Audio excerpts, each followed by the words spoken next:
नमस्कार, राष्ट्रीय हिंदी न्यूज में आपका स्वागत है और आपके साथ हूं मैं अंजना राठौर। बुलेटिन की शुरुआत करते हैं।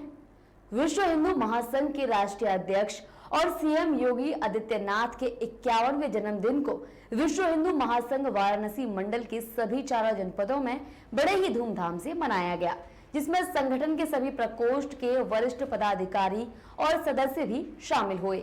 इस दौरान हवन, पूजन, अभिषेक और नदी मंदिरों समेत विभिन्न स्थानों पर 51 दीप प्रज्वलित किए गए। वहीं गाजीपुर में साहेकार कलेक्टर घाट कार्यालय पर जिला महामंत्री, जिला प्रभारी, जखनिया जिला अध्यक्ष के नेतृत्व में सभी पदाधिकारियों ने कार्यक्रम को उत्साहपूर्वक मनाया। वहीं सह मीडिया प्रभारी प्रेम कुमार ने बताया कि मुख्यमंत्री योगी आदित्यनाथ के उत्तम स्वास्थ्य और कुशल नेतृत्व में प्रदेशवासियों का जीवन मंगलमय हो, प्रदेश अपराध, भ्रष्टाचार से मुक्त और आर्थिक समृद्धि संपन्न हो। इन्हीं कामनाओं के साथ बाबा विश्वनाथ का रुद्र सूक्त से महाअभिषेक किया गया है। दीप प्रज्वलित किए। आज महाराज जी का जन्मदिन है। आज 5 जून 2022 महाराज जी का 51वां जन्मदिवस का कार्यक्रम आज है और महाराज जी के जन्मदिवस के उपलक्ष्य में 51 दीप जला करके महाराज जी के लंबे उम्र की कामना के लिए ईश्वर से प्रार्थना किया है। ये विश्व हिंदू महासंघ उत्तर प्रदेश है। इस विश्व हिंदू महासंघ के राष्ट्रीय अध्यक्ष परम पूज्य योगी आदित्यनाथ जी महाराज हैं। आज उनका 51वां अवतरण दिवस है। उस उपलक्ष्य में हम लोग वृक्षारोपण, हवन यज्ञ और दीपोत्सव का कार्यक्रम रखे हैं। के संगठन के राष्ट्रीय अध्यक्ष कौन है? हमारे संगठन के राष्ट्रीय अध्यक्ष परम पूज्य योगी आदित्यनाथ जी महाराज हैं, जो वर्तमान समय में उत्तर प्रदेश सरकार के मुख्यमंत्री हैं। उत्तर प्रदेश के कानपुर के बाद अब आगरा में बाइक की मामूली टक्कर के बाद 2 समुदाय आपस में भिड़ गए और जमकर पथराव हुआ। पथराव ताजगंज के बसई खुर्द इलाके में हुआ। बताया जा रहा है कि बसई खुर्द इलाके की सड़क बनाई जा रही है और दोनों तरफ टाइल्स पड़े हुए हैं। एक मोटरसाइकिल सवार वहां से गुजर रहा था, तभी उसकी बाइक स्लिप कर गई और एक व्यक्ति से टकरा गई। इसके बाद दोनों के बीच कहासुनी हो गई और देखते ही देखते कहासुनी अचानक पथराव में बदल गई। दोनों तरफ से पथराव शुरू हो गया और एक दूसरे के ऊपर पत्थर फेंके जाने लगे। वहीं इस घटना का वीडियो सोशल मीडिया पर तेजी से वायरल हो रहा है। जैसे ही पथराव की सूचना पुलिस को मिली तो पुलिस ने मौके पर पहुंचकर स्थिति को नियंत्रण में किया। फिलहाल वहां की स्थिति नियंत्रण में बनी हुई है। उत्तराखंड के उत्तरकाशी जिले में रविवार को एक बस भीषण सड़क हादसे का शिकार हो गई। बताया जा रहा है कि यमुनोत्री के दर्शन कर वापस लौट रही श्रद्धालुओं से भरी एक बस उत्तरकाशी जिले के डामटा में गहरी खाई में जा गिरी। इस हादसे में अब तक 25 लोगों की मौत हो चुकी है और 4 से 5 लोग गंभीर रूप से घायल बताए जा रहे हैं। वहीं देश के केंद्रीय गृह मंत्री अमित शाह और केंद्रीय रक्षा मंत्री राजनाथ सिंह ने उत्तरकाशी में हुई बस दुर्घटना पर दुख जताया है।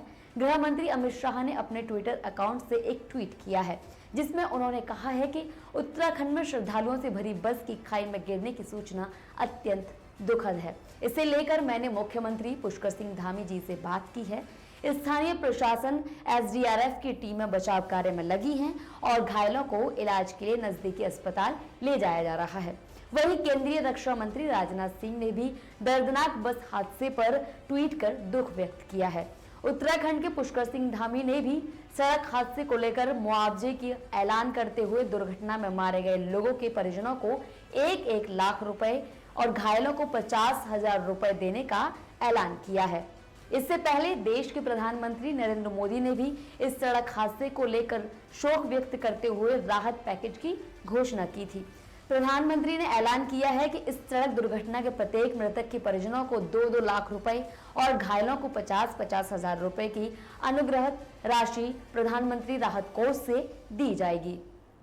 देश के कई राज्यों में पारा बढ़ने के साथ ही गर्मी से परेशान हो रहे लोग अक्सर नदियों और तालाबों का रुख कर रहे हैं, जहां नदी में नहाने के दौरान सावधानी हटने पर कई लोगों को हादसे का शिकार होते देखा जाता है। ऐसा ही एक मामला देश के दक्षिणी राज्य तमिलनाडु में देखने को मिला है, जहां रविवार के दिन नदी में नहाने के दौरान 7 लड़कियों की डूबने से मौत हो गई।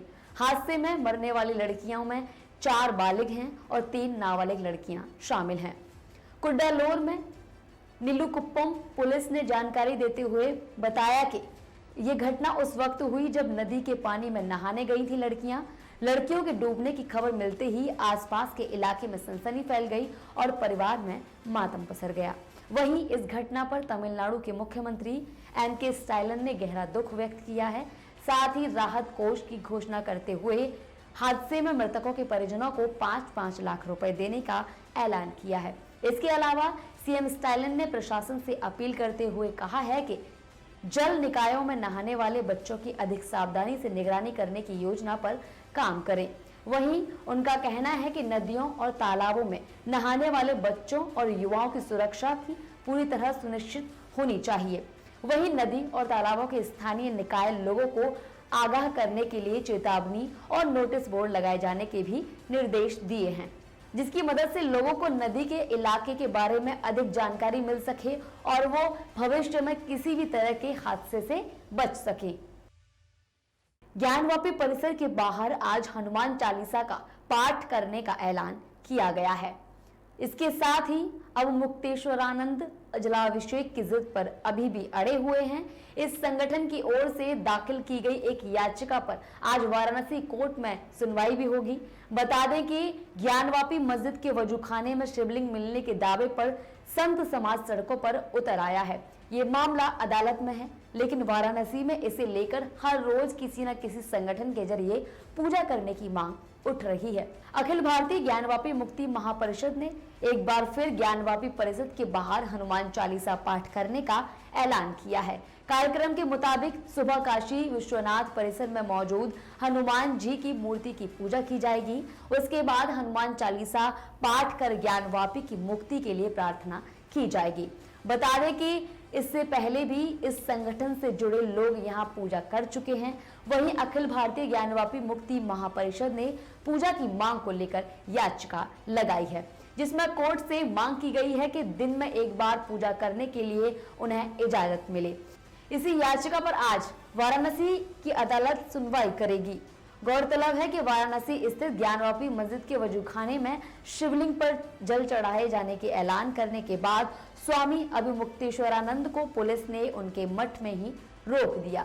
इस पर शुक्रवार को उन्होंने ज्ञानवापी मस्जिद में शिवलिंग की पूजा करने का ऐलान कर प्रशासन से इसकी अनुमति मांगी थी, लेकिन प्रशासन ने अनुमति नहीं दी और शनिवार को उनके मठ के बाहर पुलिस बल तैनात कर दिया गया, जिसके बाद स्वामी अभिमुक्तेश्वरानंद भड़क गए। कानपुर हिंसा के आरोपियों की धरपकड़ लगातार जारी है। रविवार को 5 और आरोपियों को गिरफ्तार किया गया है। आपको बता दें कि कानपुर हिंसा में अब तक 29 लोगों की गिरफ्तारी की जा चुकी है, जबकि 36 लोगों को नामजद किया गया है। वहीं एटीएस को भी इस जांच में शामिल किया गया है।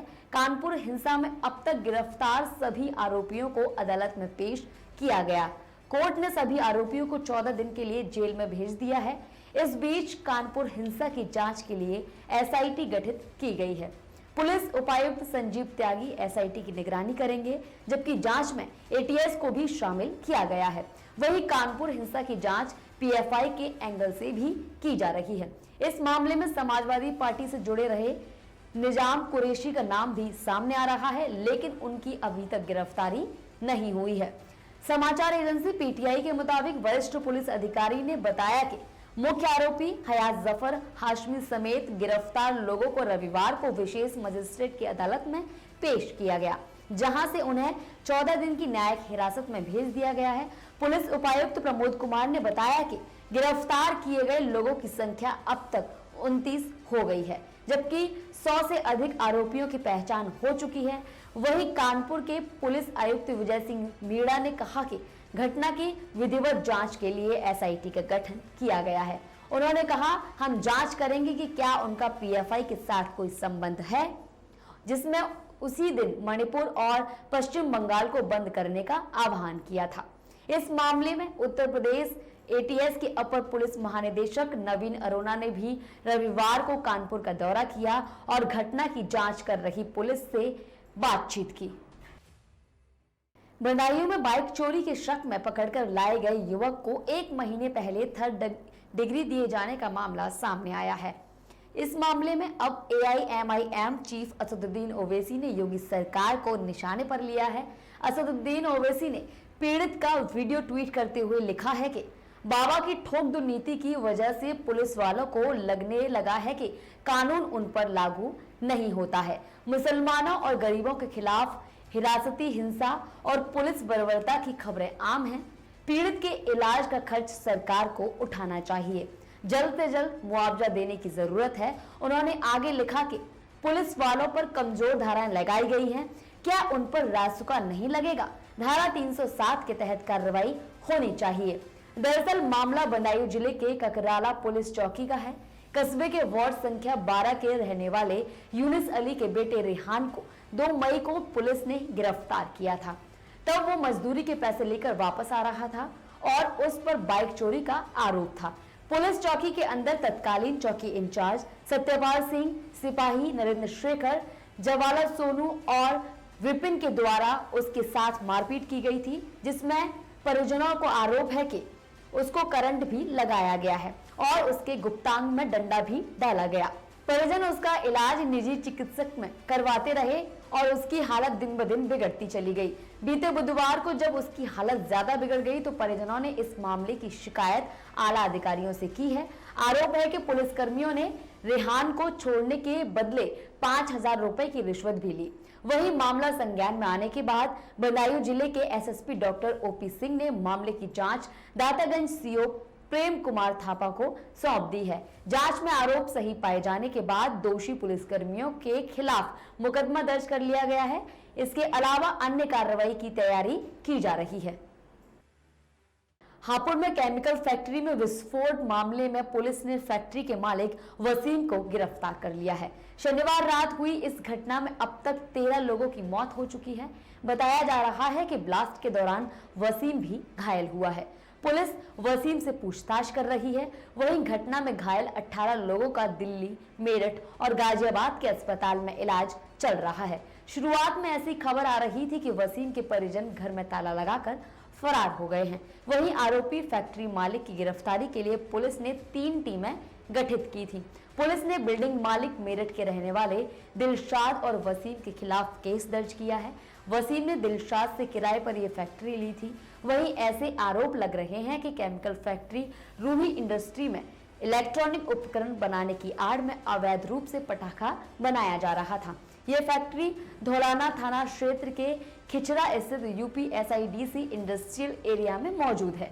यहाँ शनिवार रात को बॉयलर फटने से धमाका हुआ और ये इतना जोरदार था कि इसकी आवाज 10 किलोमीटर तक सुनाई पड़ी। बता दें कि इसमें काम करने वाले ज्यादातर मजदूर शाहजहांपुर और हरदोई जनपद के रहने वाले थे। आज ऑपरेशन ब्लू स्टार की 38वीं बरसी है।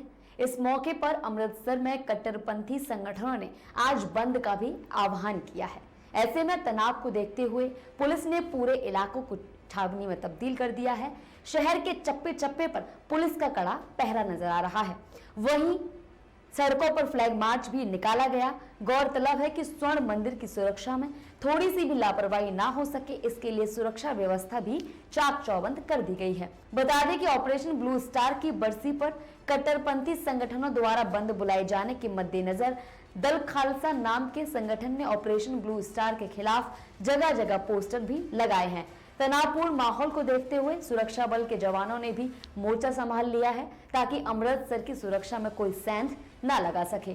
पुलिस के मुताबिक अमृतसर की सुरक्षा में करीब 7,000 जवान तैनात किए गए हैं, जिसमें अर्धसैनिक बल की 4 कंपनियां भी शामिल हैं। इसके अलावा दरबार साहिब की ओर से जाने वाली बाहरी गाड़ियों पर भी रोक लगा दी गई है।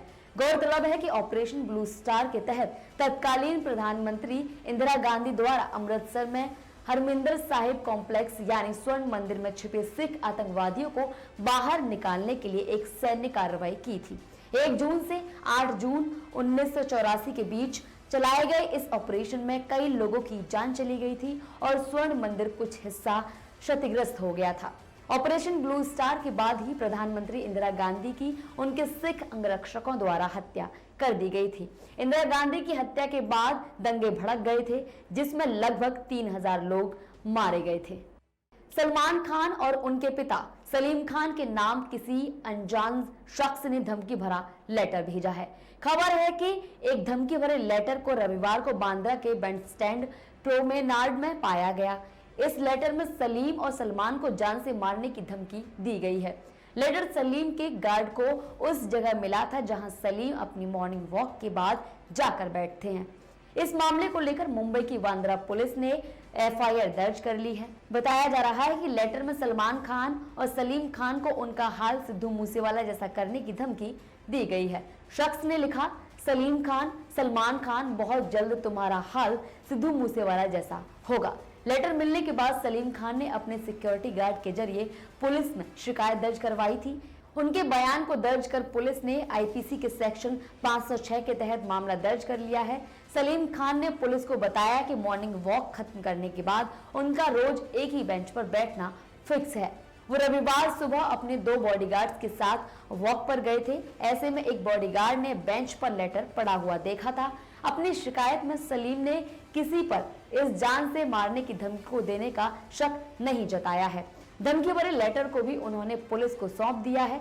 बता दें कि पंजाबी सिंगर सिद्धू मूसेवाला की मनसा में बीते कुछ दिनों पहले हत्या कर दी गई थी। सिद्धू की मौत का इल्जाम गैंगस्टर लॉरेंस बिश्नोई पर है।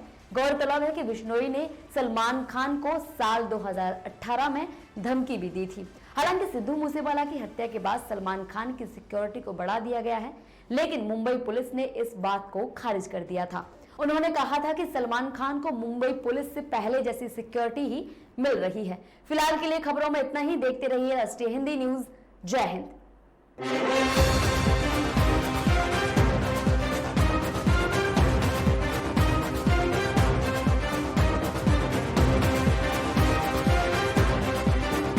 आप देख रहे हैं राष्ट्रीय हिंदी न्यूज।